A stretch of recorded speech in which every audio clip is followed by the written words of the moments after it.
My name is Michele Simon, and I'm here with Baylen Linnekin, and we're here to discuss the New York City proposal to limit soda cup sizes. And I thought I would just start quickly by introducing myself and kind of where I'm coming from on this, and then I'll turn it over to Baylen. So I'm a public health lawyer based in Northern California. I have a consulting business called Eat Drink Politics that watchdogs the food industry. I'm also a consultant for the Center for Food Safety, on whose behalf I gave comments at the hearing in July in New York on the soda limits proposal. And, our take on this is that essentially we have a crisis in public health right now due to poor diet, in part caused by soft drinks, not completely, but the idea is to simply put some reasonable limits on cup sizes that have really gotten out of control, thanks to a soft drink industry and a restaurant industry that really thrives on the profits of this product. And so that's kind of the, first step, I think, in how we're thinking about this. And with that, I think I want to give Baylen a chance to jump in, and we'll take it from there. Cool. Thanks, Michele. I'm Baylen Linnekin. I'm an attorney. I'm the head of Keep Food Legal. We're a DC-based grassroots nonprofit. We advocate for the right of everyone to grow, raise, produce, buy, sell, share, cook, eat, and drink the foods of their own choosing, rather than the mayor of New York's choosing. And so I guess that helps, understand where I'm coming from. I'm also a columnist for Reason Magazine's website, but I'm speaking today on behalf of Keep Food Legal and our members and supporters in New York and around the country. Great. So, Baylen, you and I have discussed these sorts of issues before, and one of the questions I often try to throw out to you is, do you think that there are any limits that we should put as a society on corporations such as Coca-Cola, McDonald's, in this case, the purveyors of the soft drinks that, arguably are causing somewhat of a public health menace in our society? And, where do you kind of draw the line, or is there a line? I think certainly I'm not an anti-limits kind of guy. I'm not opposed to regulation writ large. If Coca-Cola was putting, or any soda or food company was putting arsenic or cyanide in their soda knowingly and intentionally, I would be all in favor of the FDA yanking that product off the market and going after the purveyor. So certainly, intentional harm to other people. I just don't see that has, really anything to do with the soda question here at issue. So I'm for public health and public safety. I think we just have a different conception of sort of what the role of government is properly in that realm. Mm-hmm. So obviously arsenic, a poison, not good. Some people are looking at sugar as something of a poison. I mean, I'm not sure about that, but, what about this idea of, chronic illness, right? I mean, it's obvious when there's a sort of an acute chemical in the food supply, but something that causes more long-term harm. What about that? I think that's certainly, it's a legitimate question, but it also boils down to the fact that lots of people, the great majority of people who drink soda or eat particular foods never become ill, never suffer long-term consequences from soda ingestion, say. And certainly there's been no study that I'm aware of, and I think it would probably be impossible to do, but it certainly doesn't exist to my knowledge, tracing any consumption of any particular food to obesity. So you can't say, ate that cheeseburger on September 15th, and that played a 1% role in this person's, later obesity. Am I right there?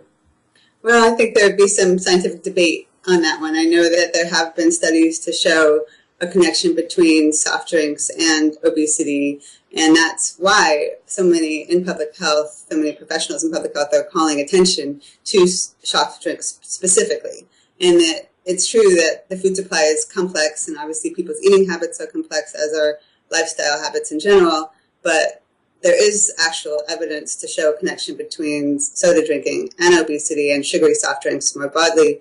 So that tends to be why there is this emphasis on soda. And plus, there's no nutritional value. I mean, lots of processed foods out there. Some of them arguably have more nutritional value than others. There is absolutely no nutrition to be gotten from a can of Coke.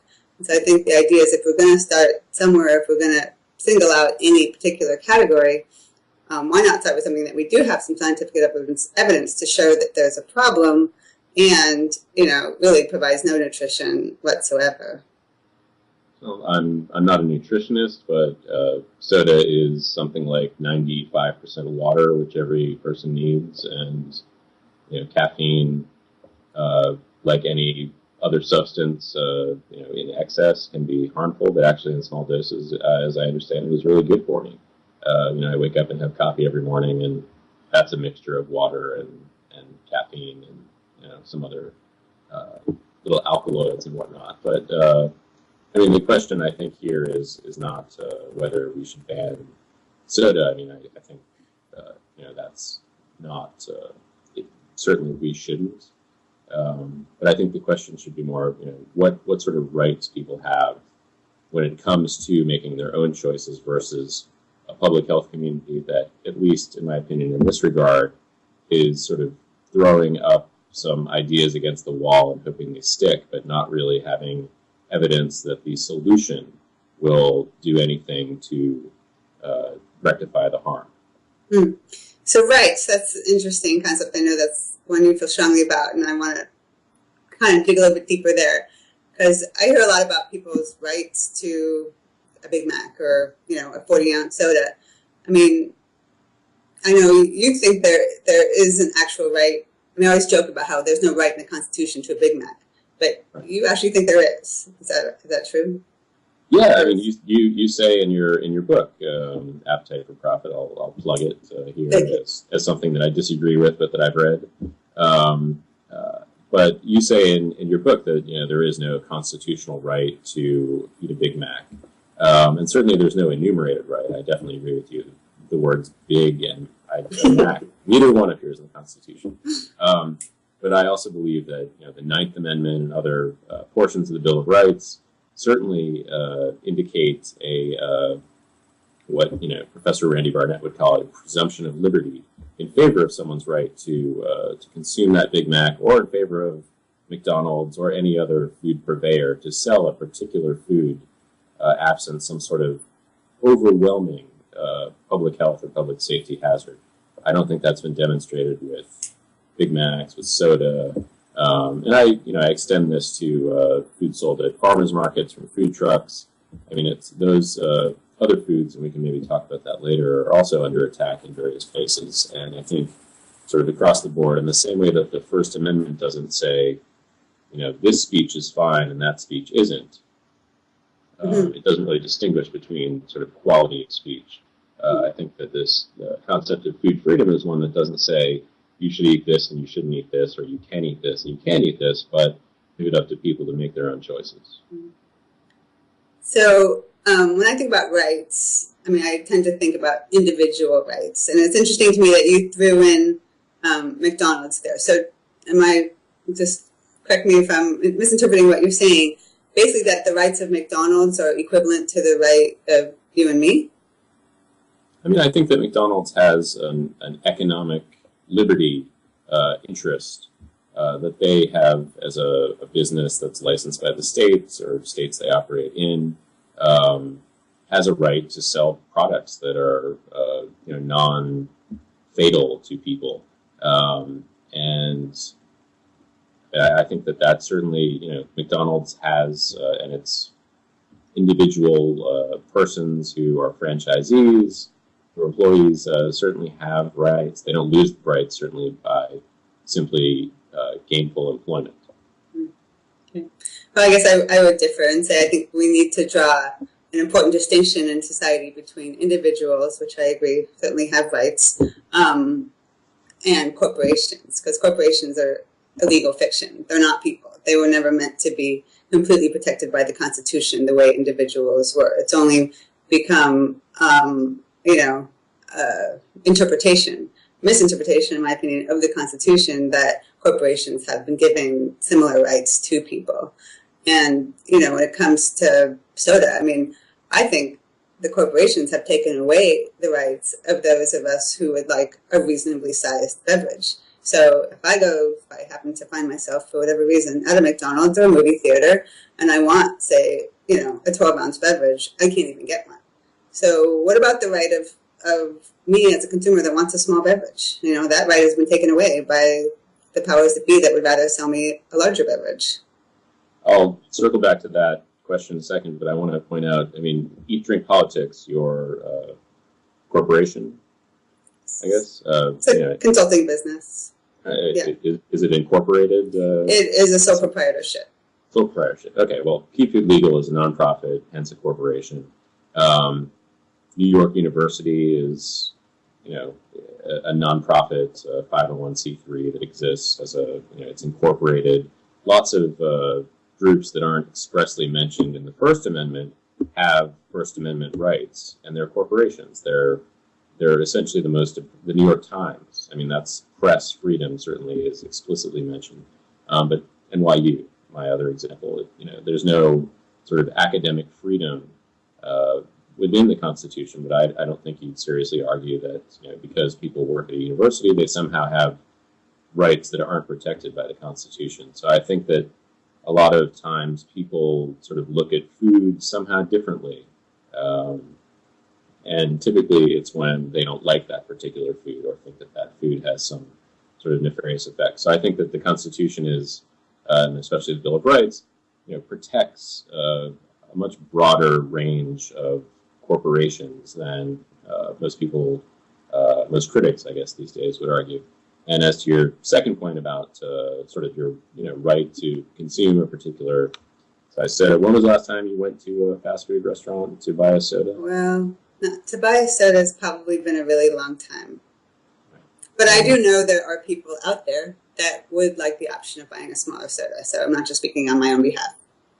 Well, I don't buy sodas at fast food restaurants. I tend not to do that, except when I'm on the road. The New Jersey Turnpike, I think, has probably seen the majority of my soda purchases over the last, say, 15 years.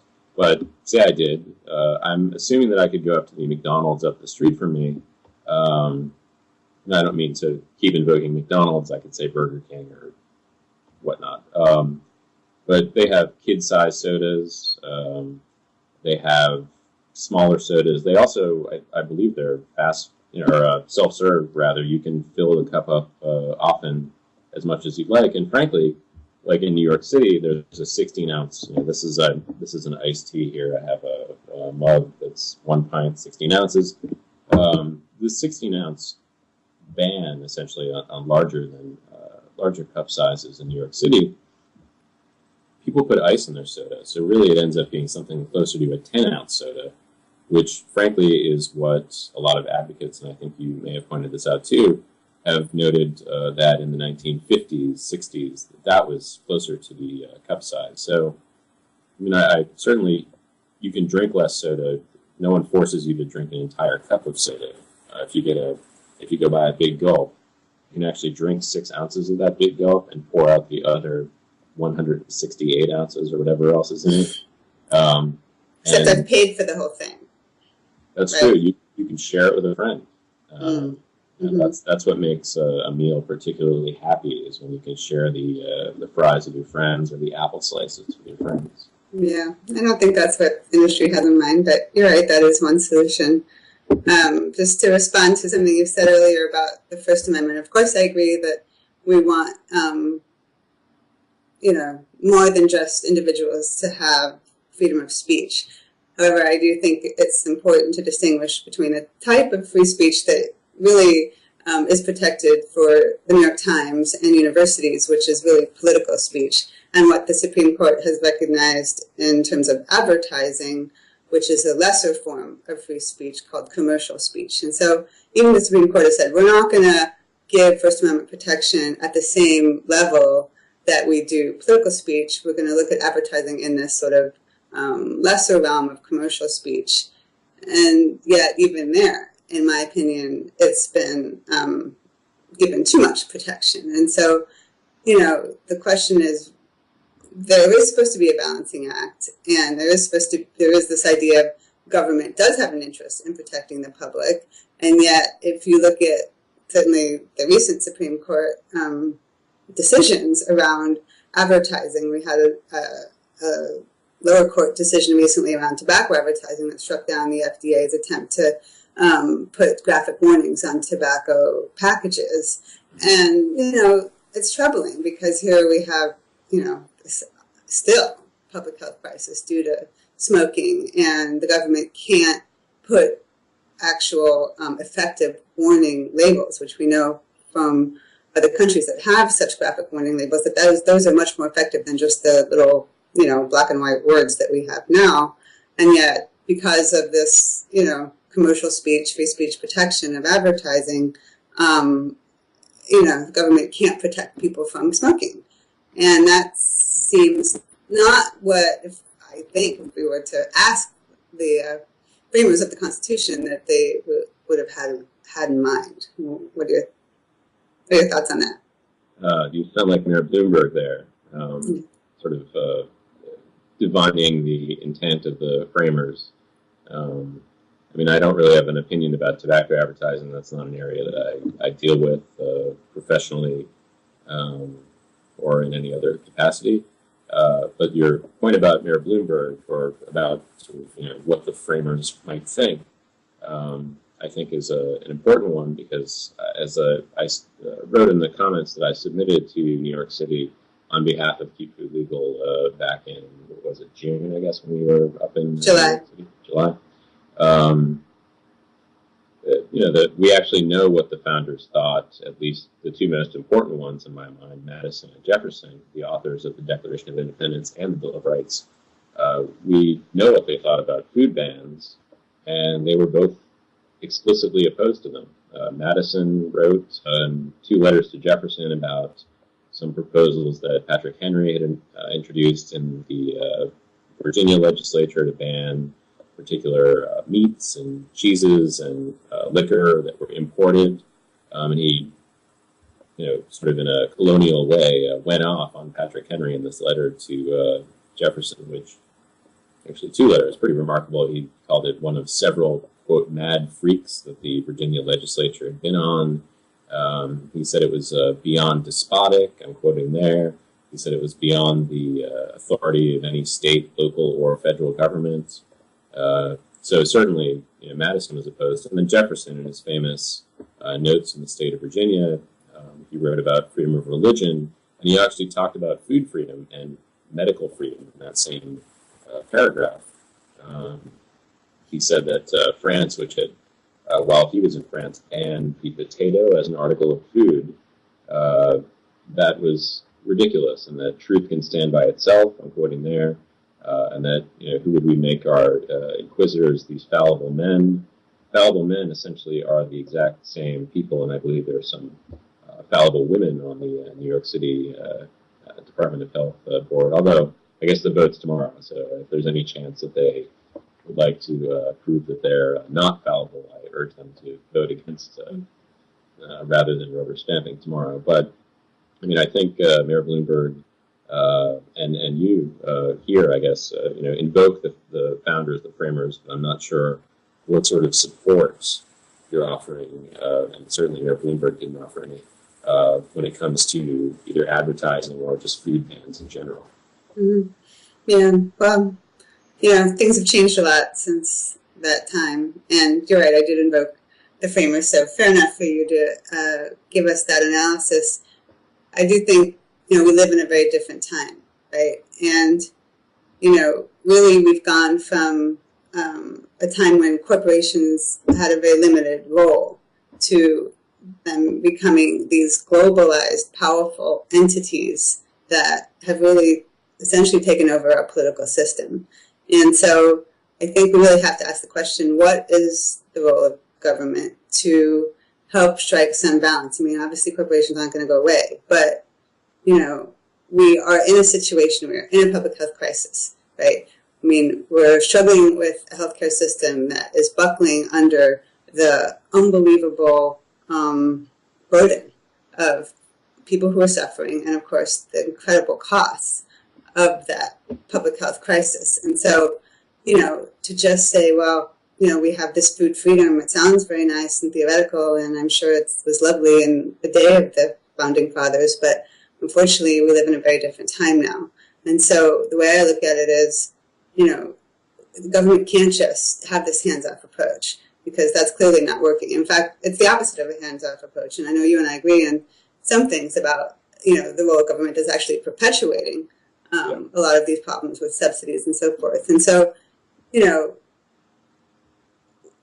are we to just sort of let everything take its natural course, which, looks like it's not going very well?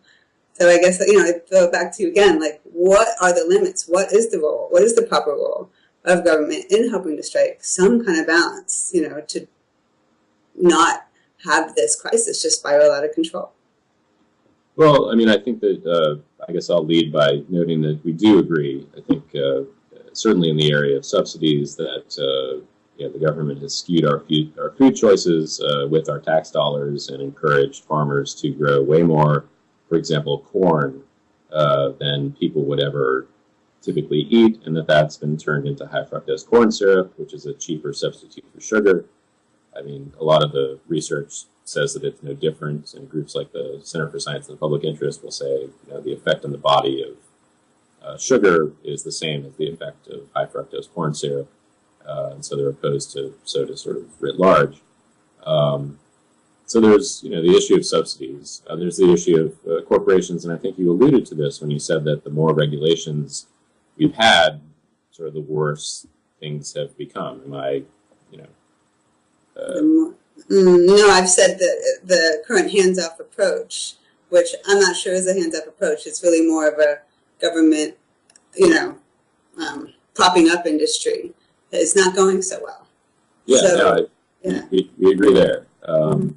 And I guess your call would be for more regulations that are punitive to corporations that serve or sell food that you think are harmful. My solution would be rather than just another set of regulations that are essentially written by corporations, with the help of the FDA or the USDA and elected officials. The ideas of sort of regulatory or agency capture, that these agencies essentially have been captured by the people who they're supposed to, or the groups that they're supposed to be regulating. I think that there's a lot of research on that, and I don't really see any great arguments against that theory. So I think if we have more and more regulations, and they're all written by corporations or are friendly to corporations, then that doesn't get us to a better place. That gets us to a worse place. So realistically, the option that I see is fewer regulations, roll things back. We had this concentration in the meat industry, for example, in the early part of the 1900s, and there were all these antitrust rules that were put in place and all these USDA agencies to oversee them. And what do people complain about now during this, 100+ years later? But all this concentration in the meat industry. Like all these regulations have been built up. Because the laws haven't been enforced. They've been written with the input of the people who are supposed to be regulated, or the groups that are supposed to be regulated. Okay, so we've had this conversation too, and it's a good conversation. of course, yeah, it is good. So I completely agree with you, of course, that we have this problem of agency capture, where the FDA and USDA are pretty much in bed with the food industry, and of course a lot of that has to do with industry's control of Congress and the White House and just our entire political system. And so your solution, we agree that this is a problem. Yeah. Your solution is to not have regulation, because we know that the regulations will be so industry influenced, and ultimately, in the case of antitrust, they're just not enforced. That's the problem. But I guess my solution is to disentangle industry from the political process. And, obviously this is not an easy task, and I don't have the magic formula for how to accomplish this. But, the fact that industry influences government policy so much, to me, is an inherent problem that we need to fix, and to bring government policy back to a truly democratic process where the people have the say and not corporations. And why isn't that the solution? I mean, I know you're against government regulation in general, but if you're against government regulation because of the corporate influence, or at least if that's one reason, isn't there a way to fix that problem? Well, I think you admitted yourself that there probably isn't a way, or at least that it would be next to impossible. And your thinking is that we should then continue to push for that, even though it is unlikely to result in change. I mean, the sort of the way the world was before, and certainly the world was not perfect in the 1800s, and there were tons of things that were terrible, frankly. But the way that things were in terms of food regulation, before the founding, you had states that tried to prevent. They had laws that dealt with misbranding, mislabeling, adulteration of food, and you had inspection provisions. So states would inspect, especially exports, because it was such a lifeblood. Food exports were both between various colonies and between this country and, when it was permitted, other countries. And that's the system that I think worked best. And I understand the need for the federal government to regulate in this area. I'm not opposed to regulations across the board. I just want the ones that Congress set out and the founding fathers set out to actually permit the federal government to do. So those same things: inspection, looking for misbranding, adulteration. I think that's and we get into the sort of the conception of the old public health versus the new public health when we talk about that, and that sort of brings us back to the soda ban. The old public health is to prevent me from sickening you or you from sickening me, whether through some sort of, whether I have typhus or scurvy. Well, I guess scurvy is not transmittable from one person to another, but let's say typhus.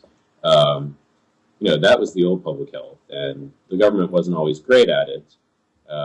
Typhoid Mary is a good example, and Anthony Bourdain has a great, I think probably his best book is a sort of an urban historical on the character, Typhoid Mary Mallon.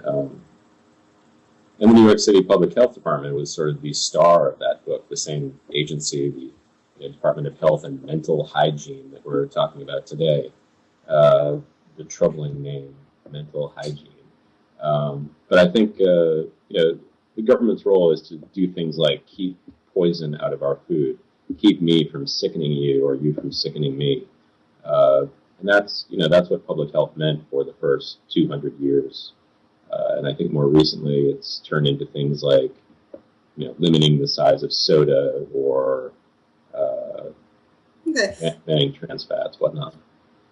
So a couple of things. I agree with you with that analysis, but the irony is the government's not doing such a great job even with the old public health, because I agree. Industry has gotten so much more concentrated, and we spread disease all over the country and sometimes even the world with exports, and so there's just this increasing concentration of industry harm. With increasing consolidation comes more harm.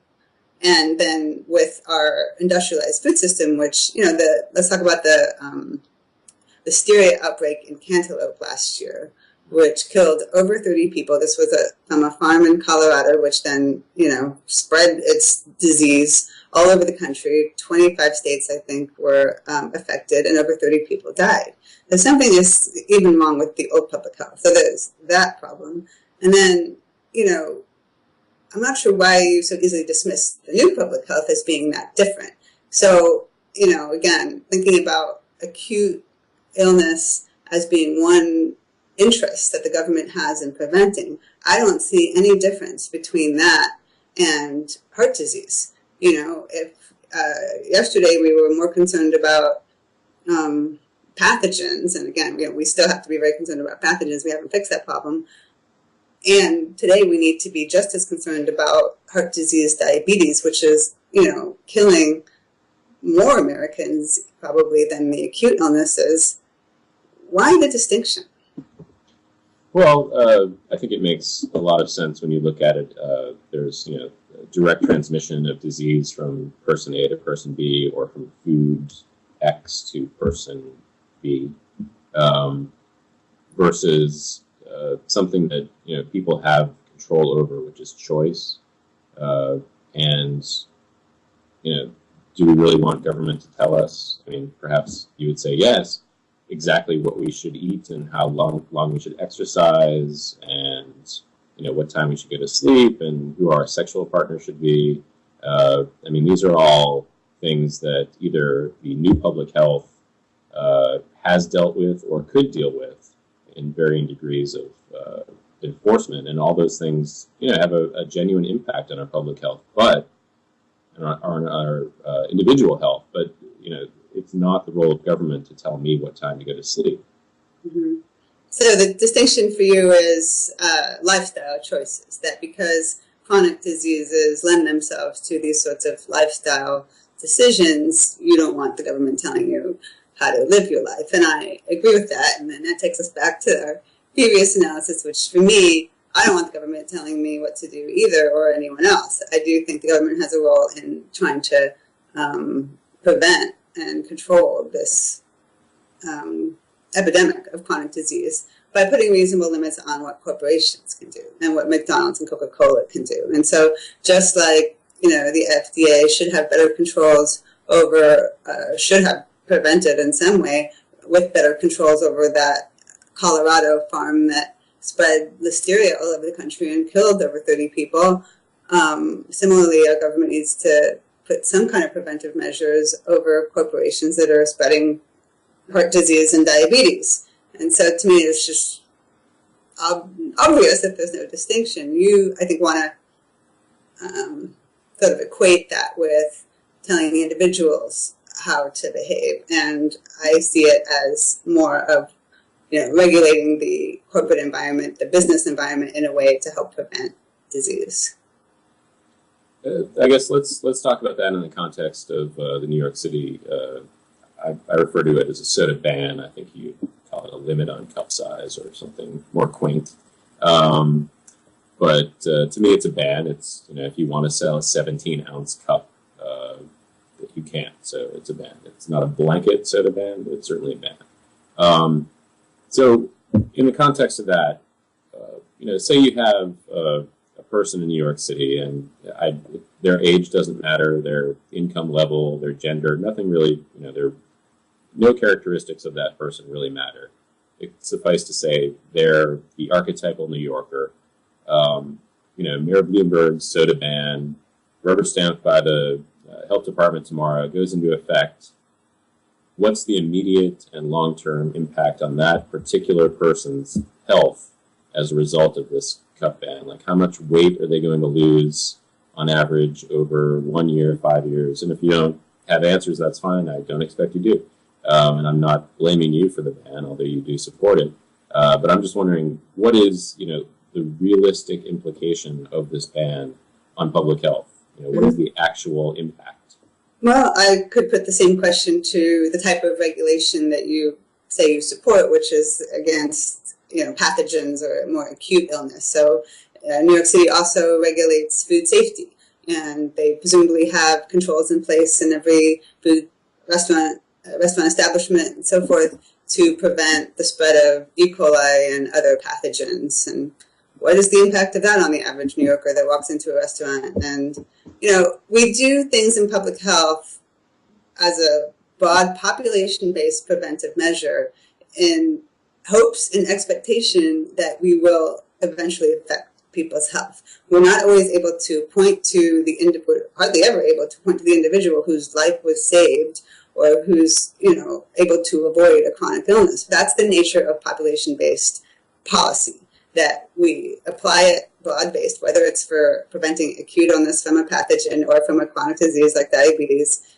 That's the nature of it. And, we have some idea that certain things that we do in our policymaking will help prevent these sorts of diseases. We don't always know for sure. We can't always point to the studies to prove it, but there is a concept there that is pretty much accepted in public health.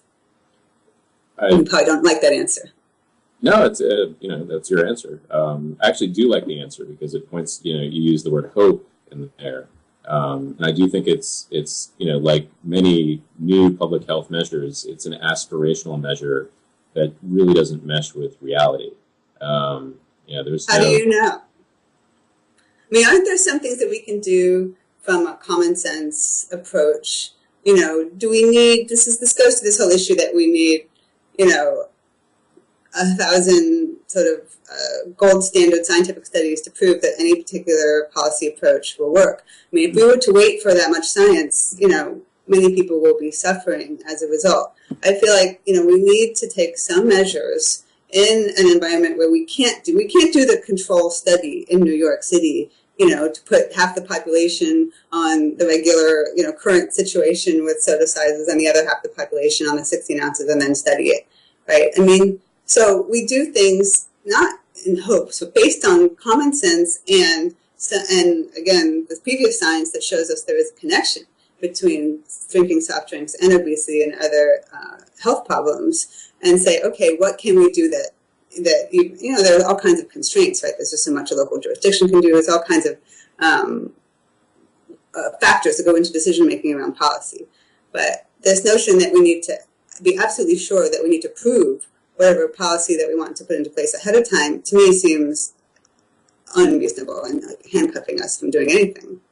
Well, I think that is the idea in many cases. I mean, that evidence-based science would be the basis of policy. I mean, I think it works in other fields. You certainly wouldn't want NASA putting a shuttle up in space if there was simply a hope that it would come back, with people alive and intact inside. You want some science that actually shows that the trajectory will go in the way you want it to. But I actually do think that this, you said New York City can't sort of run their own social experiment, but I think that in this case, this actually is a giant social experiment because, think of the places where soda in large cup sizes, unlimited cup sizes, is not banned. For example, in convenience stores, the big gulp is not going away because of this ban. It's simply applying to restaurants, to Yankee Stadium, to fast food or chain restaurants, to food trucks. So essentially, you're going to be able to, theoretically, someone with a larger budget than I have, although I'm willing to accept donations here to run this study. Go to keepfoodlegal.org. Anyway, so. People who can study this sort of thing will be able to presumably look at, 7-Eleven customers versus food truck customers or something like that. So it is, in many ways, a sort of social experiment. But I also think, amongst other things, it's a tax increase on the poor, in the same way that lotteries are. It's a whole bunch of different things, and it's passed by an unelected board. I shouldn't say it's passed, that comes tomorrow. But it's going to be passed by an unelected board. And I think that's, especially with just sort of the public opposition, both inside New York and elsewhere, and the fact that I believe it's, sort of violates the principles of food freedom. It's troublesome and I think an experiment that's destined to fail miserably. Mm-hmm. Well, I guess we'll just have to wait and see. I will say that the extent that it is an experiment that's, it's when we're trying to just do something in an environment that is so full of unhealthy foods and beverages everywhere we go, it is very difficult to test any one particular thing. And, that's just the nature of the food environment that we're dealing with. And, I guess, maybe they will be able to, I don't know how, but perhaps there will be some way that this experiment can be looked at more scientifically, and we'll find out. But I think we should probably wrap up, Baylen, unless you have any more burning things to say. I think we've probably covered it. Yeah. Can I ask about the trans fat ban in New York? You want to ask me about it? Sure. Yeah, I don't know. I guess your take on it. That's another example, I guess, of other things the Bloomberg administration has done. And, as far as I understand it, there hasn't been a study as far as sort of obesity rates in New York since then. But I do know that there's apparently a lower level of trans fats in the blood of New Yorkers. Right, I saw that study. And, trans fat isn't related to obesity per se. It was a heart disease risk factor more than, fat is fat. So the issue there was really heart disease. And yes, there was a study to show some improvement, which, is a good example of how public health policy can have a positive impact. But again, there's no evidence it's actually, it shows one measure trans fats in people's blood has gone down, but there's no real evidence that means any of those people are actually healthier. Right. Well, because, of course, it's complicated and, they may be replacing those trans fats with other things that aren't so great. Who knows? Like I said, when you change just one thing, it's hard to show a broad-based health impact. That's just the nature of how we're going about this, unless, if it were up to me, we would change the entire food supply overnight, and then we'd probably see a big impact on people's health. But unfortunately, we can't do it that way. We have to kind of take these sort of piecemeal measures, and they may not show big impact, but hopefully over time, when they start adding up, we will start seeing some impact. I guess I like the idea of wrapping up, but I think maybe we should have 30 seconds or so, and I'll think of my answer while I'm listening to yours. You just mentioned about what sort of piecemeal approach, and if you had your druthers, there'd be another way. Do you want to sort of describe that other way in 30 seconds or less, or do you want to point out what you think the single most important change in sort of the food system could be, whether it's voluntary or not? Sure. Well, my vision for sort of optimal food supply or food system would be one that has much more democracy in it. So right now we have a food supply that is essentially controlled by corporations, and that means that profit motive is paramount. And to me, that if you look at pretty much any symptom that you can pick that is causing huge disaster in our society, whether it's destruction of the environment, from pesticide use, from animal factories to the public health crisis, labor, of course, you name it, those problems are, to me, caused by profit motive, and particularly this intense concentration in the hands of so fewer and fewer corporations who, frankly, don't care about any of those societal problems or externalities, as an economist would call them. So, I don't have, again, the magic formula for how to fix it. All I know is that's the kind of crux of the matter for me, and that we need a food system that really puts a democratic process in place. I'm not saying it should be based on my personal values. I'm saying we need people to come together and actually decide, what do we want a food system to look like that could actually put people first, and the environment first, and animals first, and labor first, and things that you and I think agree on should be paramount to, say, corporate interests. Cool. I guess responding to that with different words but in a similar fashion. I think that I would like to have you've sort of focused on democracy as your sort of guiding principle. I think individual choice and freedom is mine, and I would like to see a society where people can make their own choices about what to eat, whether that's to grow their own fruits and vegetables in their yards, something that people have been under attack for having done in various parts of the country, or to consume raw milk, or to eat foie gras, or to drink large sodas, or to completely avoid sodas, to adopt a vegan diet. I think those are all legitimate choices that people should have a right to make, and I think that a lot of those choices, whether it be because of subsidies or regulations or corporate influence, over regulators, are all problematic. And so I'd love to see just sort of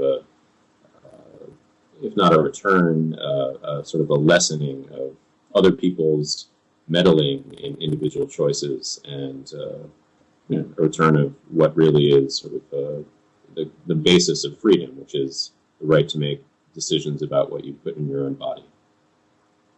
That sounds like a great note to end on. So Cool. thanks. This was good. I hope we can do it again. Yeah, this was fun. Thanks, Michelle. Okay, thank you, Baylen. Cheers. Yeah.